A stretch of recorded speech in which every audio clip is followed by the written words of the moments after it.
Today is Casual Friday, October 14th, 2022. Today we weigh the evidence. We weigh the evidence for whether you believe the physicist in the miraculous propagation of electromagnetic waves in nothing as nothing. Okay? So, physicists proceed as if we're talking about 3 million physicists, okay, live physicists, 3 million live physicists, okay, day in and day out, proceed, and tens of millions of physicists from before, okay, or before and today, now that's exaggerating, maybe 10 million physicists from before and today, or 15 million, okay, they checking to see if we're recording. Those physicists postulate and proceed as if electromagnetic waves propagate without a medium, propagate in nothing, propagate in a vacuum, in nothing, and as nothing. Okay? Because the alleged particle, the photon, has no rest mass. Okay? Now the photon is different from other particles that do have rest mass. Okay? So there are only 4 particles that can permanently hold both mass and energy. Okay, they have rest mass. Now, what I say is that those 4 particles are permeable sacs. Okay, that they contain both mass and energy in a physical form. The physical form of the mass and energy inside a proton permeable sac is, I postulate, in the form of compressed GP1s. Now you say, what is a GP1? It's an abbreviation for God Particle 1, okay? It's a theoretical particle that I invented in order to present to you a grand unified theory of the cosmos. Now, I'm the only one in the world with a grand unified theory of the cosmos. And I may be only among few people that believe that electromagnetic waves propagate as waves in a medium. And since I believe that, I decided to define the medium, the invisible medium. That electromagnetic waves and gravitational waves propagate in is the GP1 Aether medium. The God particle 1, GP1, I define as the tiniest particle of mass in the universe, okay? You can't see it, but you feel it every single minute because you have higher GP1 Aether pressure the farther you get from Earth, and you have lowest GP1 Aether pressure at the center of our sun. The center of our sun, yes, and the center of Earth. So we also feel some of the GP1s that are flowing into the center of the sun, okay? The Earth feels those, and the Earth is constantly falling to the center of the sun because of the impact of these GP1s. God particle 1s are continually hitting all the nucleons on Earth. They're hitting them, and they're pushing Earth towards the center of the sun. Okay, the center of the sun is lowest GP1 Aether pressure. Okay, so from higher pressure, there's a flow. There's a flow of these God particle 1s.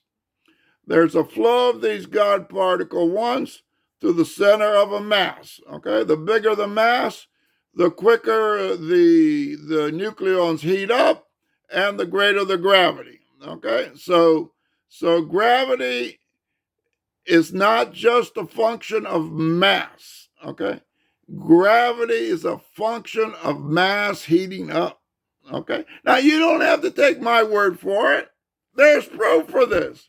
There's proof. They've made a discovery. Okay, they made a discovery of bullet clusters.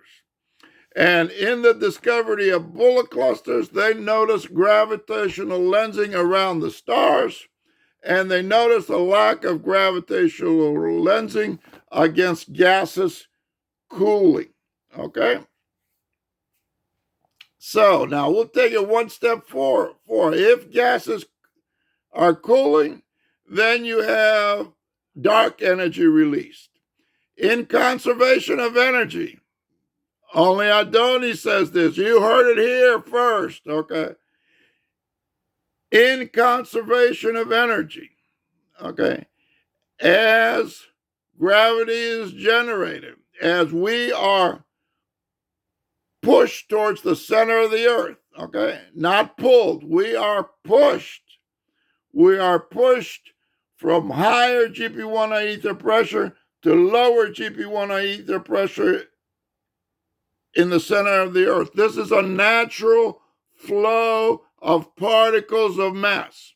Now, these particles may be a quintillion times less massive than the electron, okay? Or they may be of Planck length. Now, I don't know exactly how Planck came up with Planck length, but it's generally accepted that that's as small as you can go. So since it's the GP1, the God particle 1, my theoretical particle that must exist, okay? If the GP1 did not exist, we could not be pushed to the center of the earth. The earth could not be pushed to the center of the sun, okay? A galaxy would not have a center of gravity at lowest GP1 ether pressure. Okay? So, okay, so you're all confused, okay? You want to know how I know that the proof that matter heats up as it generates gravity. Okay? The proof for this is in the bullet clusters. Now, bullet clusters are studied, and they are presented as proof of that dark matter exists. Now, dark matter relates to velocity of stars as they orbit a galaxy, okay? As they orbit a galaxy, as stars orbit a galaxy, the velocity of the stars does not decline as the inverse square of the distance, okay? And since physicists believe that gravity is a direct function of matter, then there must be this dark matter that they cannot see that is generating gravity, which is true. But the dark matter that is there are permeable neutrino sacs, okay? So the dark matter that they're talking, that is, okay, now I did a calculation for the dark matter in our galaxy. And I calculated based, okay, this is how I calculated the dark matter in our, not the galaxy, in our solar system. And you can do it too. Okay, anybody can do it. Okay. Now Newton says, and the physicists of today agree, that gravitational force declines as the inverse square of the center of mass. Okay, so the center of mass is lowest GP1 ether pressure to me. It's where things are there's a flow. There's a flow towards the center of gravity, which I call the center of mass, and I refer to as lowest GP1 ether pressure. Okay, so there's this flow, okay, and we have gravity, and there's this flow, but there's not the planets. As you move farther away from the sun, their velocity does not decline as the inverse square of the distance. So what that means is there's dark matter that is generating gravitational force to make up the difference. Okay.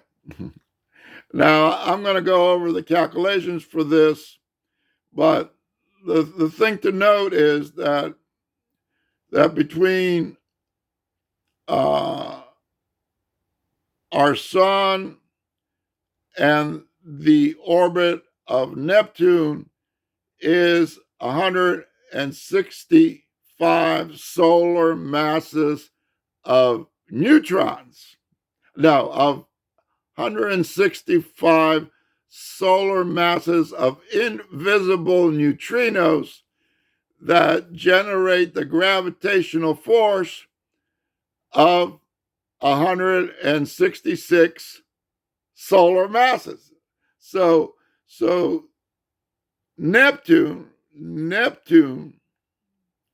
is orbiting Earth as if at the center of our sun was 166 solar masses of matter. Okay. When you combine the up to 2 solar masses of physical matter that we can see, and you can apply 164 solar masses of neutrino matter that is invisible. Then you get 166 solar masses of gravitational force to make Neptune's orbit around the sun. Okay? But the main thing here is, now, physicists say that the relationship between matter and dark matter is 15% and 4%. It's like 4 to 1 or 5 to 1. Or is it 7 to 1? Something like that. It's between 6 and 7. So for every solar mass of matter, there are 6 or 7 solar masses of dark matter. Okay, but my calculations indicate for our solar system that the relationship is 80 to 1. Now,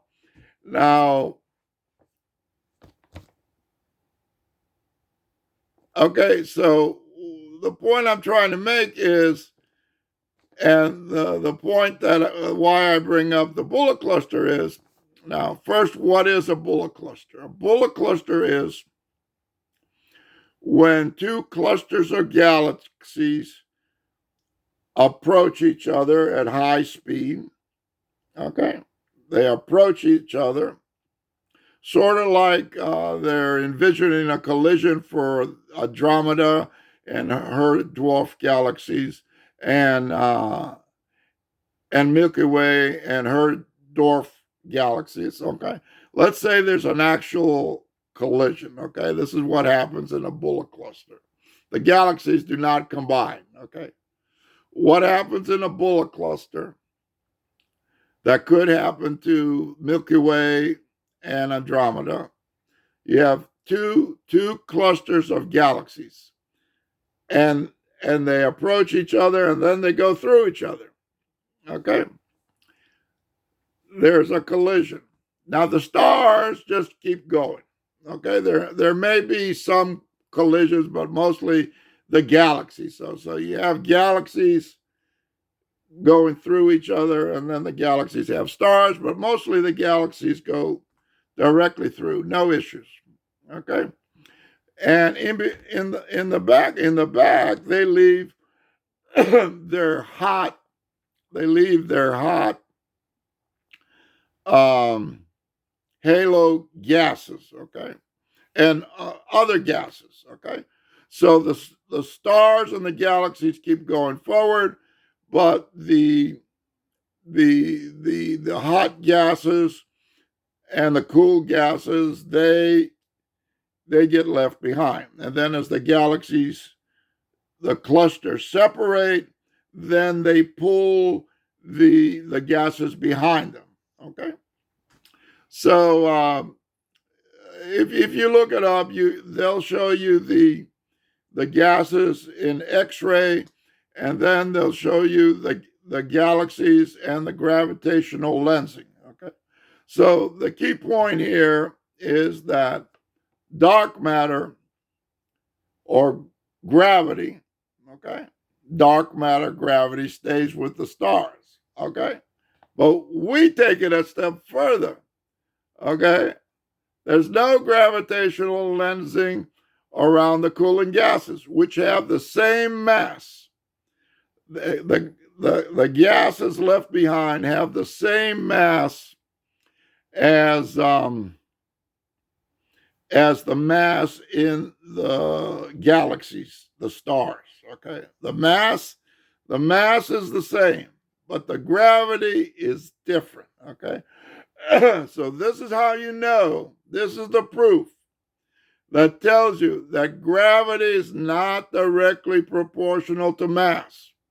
Okay, the reason it's not is because the stars have exponentially more gravity that is evidenced by gravitational lensing.